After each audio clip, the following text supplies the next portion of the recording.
So then the issue arises, who's behind this? Why do we have 2 million people scheduled in 2021 who are predicted to cross the southern border from Central America and Mexico without the permission of the United States, without capital, without skills, without English? And it becomes I could go on, but think for a minute. Right now, many Americans have to be vaccinated against the COVID virus, or they were not allowed to teach, or they're not allowed to work in a hospital. Yet the 2 million people that are coming across the border, there's no requirement that they be tested, or there's no requirement that they be vaccinated. As we're speaking in 2021, if a traveler leaves Greece or Britain or France and wants to come through the United States, they have to have proof of vaccination, or they have to have proof that they're not infected with COVID. None of those apply to people who are not citizens and who are entering the United States illegally. It seems absurd to diminish the privilege of citizenship and empower people who are not only not U.S. citizens, but they will not be legal residents. So the first decision that the new immigrant makes is that he will cross the United States and break the law. The second decision that he makes is he will continue to reside in the United States while breaking the law. And the third decision many make is he will find identification that's not authorized, or it's illegal, or it's what we would call fake or phony, to perpetuate that illegality. What explains it all? Is there a war against citizens? Is there a desire for illegal immigration, illegal residence? And I think to answer that dilemma, that question that just seems so bizarre, we have to look to who benefits, what the Romans called cui bono.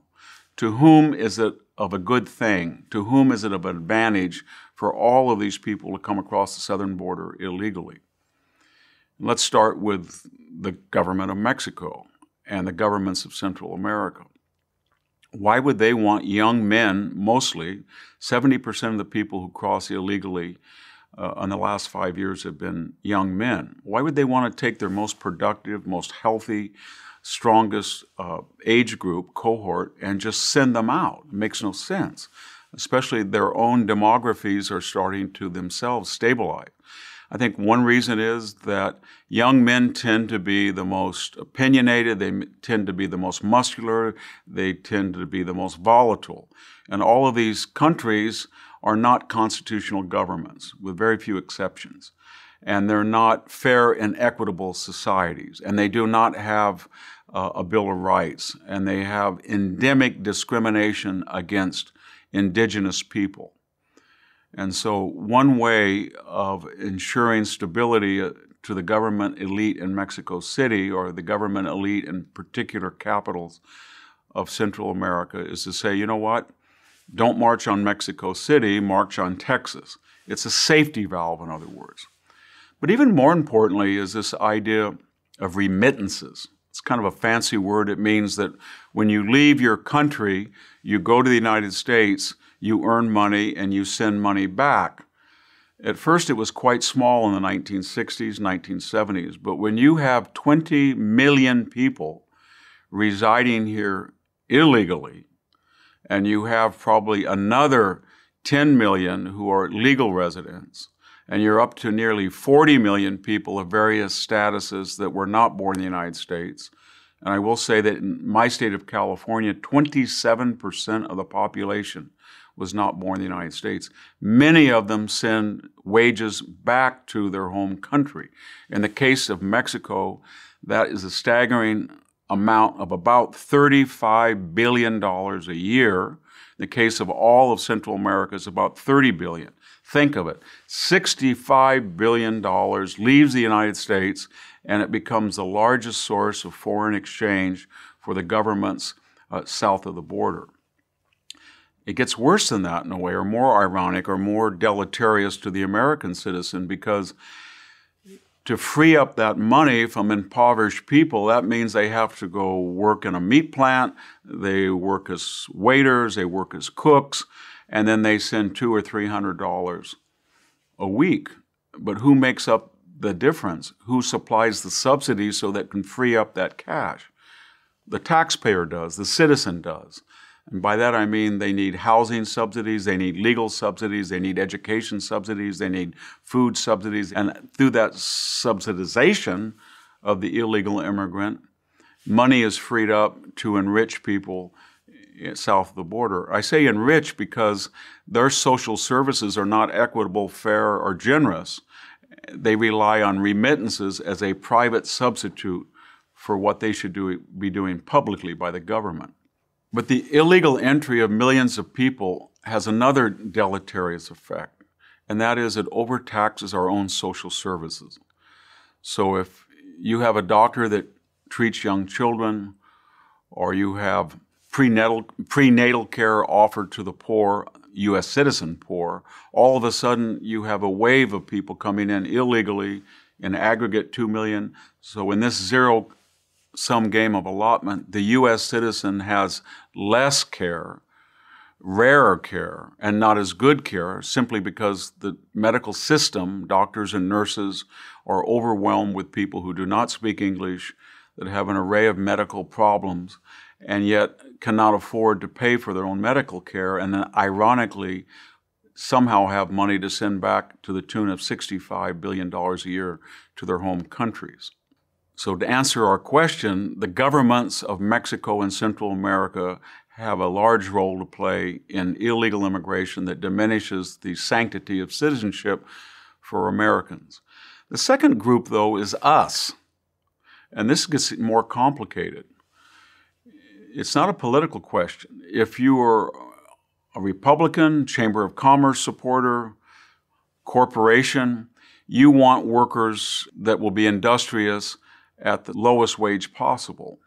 So what we've seen for the last 40 years are meatpacking plants, agriculture, hospitality industry, landscaping, says to companies throughout the United States, we've got to band together because we have interest in an open border. Our population, as we've seen in an earlier lecture, is fossilizing. It's static. Our demography is shrinking. We're at 1.8, 1.9 of our replacement. We need young men, especially young women. If they come across the border, no questions asked. They're vulnerable. They're worried about their immigration status. They work very hard. Compared to rural Mexico, the United States is a paradise. They're happy to get wages at 3 or 4 times, even though the wages are lower than what we pay American citizens. So the corporate establishment has been a big advocate of open borders. And it's been very hard to write op-eds for the Wall Street Journal or talk to the Chamber of Commerce because they feel that immigration, even if it's illegal, is very good for their own bottom line. Again, how does this hurt the citizen and diminish the idea of citizenship? If you're a U.S. citizen, if you're a resident of the inner city or the barrio or Appalachia, and you don't have a lot of skills yet, and you want to go and get an entry-level job, and you want to get minimum wage, but somebody is hiring somebody off the books from Mexico or Honduras or Guatemala, and they, from an impoverished society, might even be willing to work under conditions that you would not as a U.S. citizen, then that diminishes your job opportunities. And that's exactly what's happening.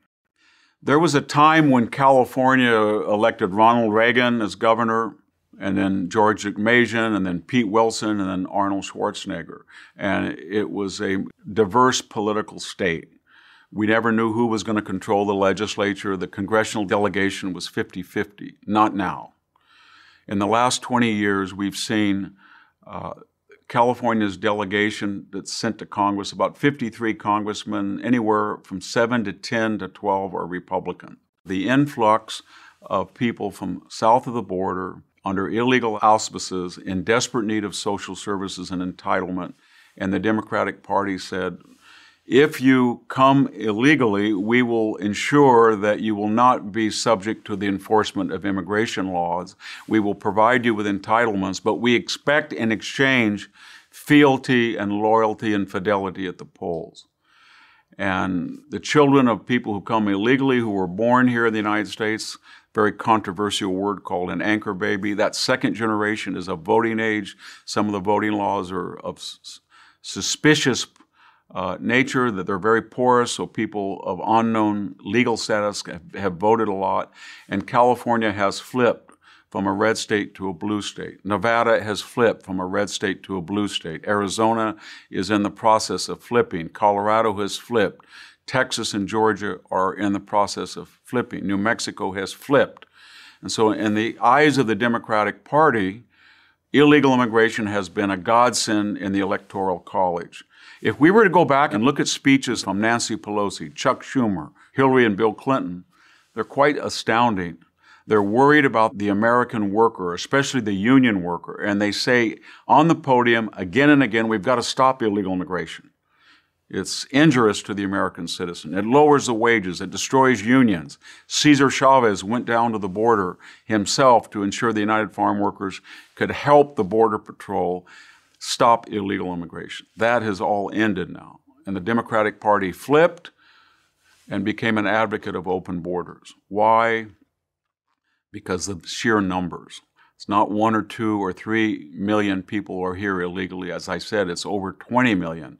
And that's not counting legal immigrants. And these are seen as constituents that are remaking the political demography of the United States. Finally, there's another group, and that is what I would call the ethnic lobbies. And it's most pernicious, it's the Raza group. That means the race, remember. Until recently, there was a group called the National Council of Raza, and finally, even they admitted that that word, Raza, race, was too polarizing, and they have changed it. But for 40 years, the National Council of Raza, the race, said that more people you bring in from Mexico rights a historical wrong. Much of California, the American Southwest, in the early 19th century belonged to Mexico, and now demography will rectify the injustice of what the Mexican War had wrought. It was very funny, though, because they never quite had a coherent message. If people want to take large parts of the American Southwest and through demographic change make them emulate Mexico, why would anybody want to go northward? Or as one person in my hometown put it to me, if California were to become Mexico, I left Mexico to come to something that was not Mexico. And I want a constitutional government, I want an independent judiciary, I want a fair free market system, I want a racially blind society. If we were to emulate Mexico within the American Southwest, then I would want to go further north. Think of that. So you put all of these forces together, and they're force multiplying of one another, and it explains why now we do not enforce immigration law. Because too many parties have too many vested interests, and we look at the border, and it is a construct. It doesn't exist in reality. People are simply walking across wherever the wall ends on the border. They walk across, they're greeted, they are caught, we call it catch and release, and they're released. 75% do not show up for hearings, and they live in sanctuary cities. 550 jurisdictions in the United States are immune from federal immigration law. That means if you come here illegally and you live in one of these jurisdictions, then the immigration laws will not be enforced. The federal government will not be able, even if it wants to go into a local jail, for example, and extradite somebody on a DUI charge that was arrested by a county sheriff. It's one of the strangest things in the world because it is so illiberal. It resurrects the old Confederate idea of nullification that started the Civil War when South Carolina said, we're not going to obey federal laws, and the federal government has no jurisdiction within our confines. And by 1861, 10 other states said, the federal government may have an armory or post office, but we're not going to allow them to override state law. And yet here we are in 2021, and we are really amplifying the very reactionary and dangerous idea of nullification. Let me just sum up by saying that we all support legal immigration that's meritocratic, that's diverse, that involves limited numbers, and it's legal. But once you dispense with those criteria, those requisites, and you have people coming in vast numbers from one direction, they do not speak English, they're not legal, and we, the host, are not the host that we have been from the prior 280 years, but we feel diffident, lack of confidence about our own system. We don't feel we want to impose on our new visitors. We feel it would be cultural appropriation to tell them that this system is better than the one they're leaving. You add all of that up, and you have chaos and the erosion of the idea of citizenship.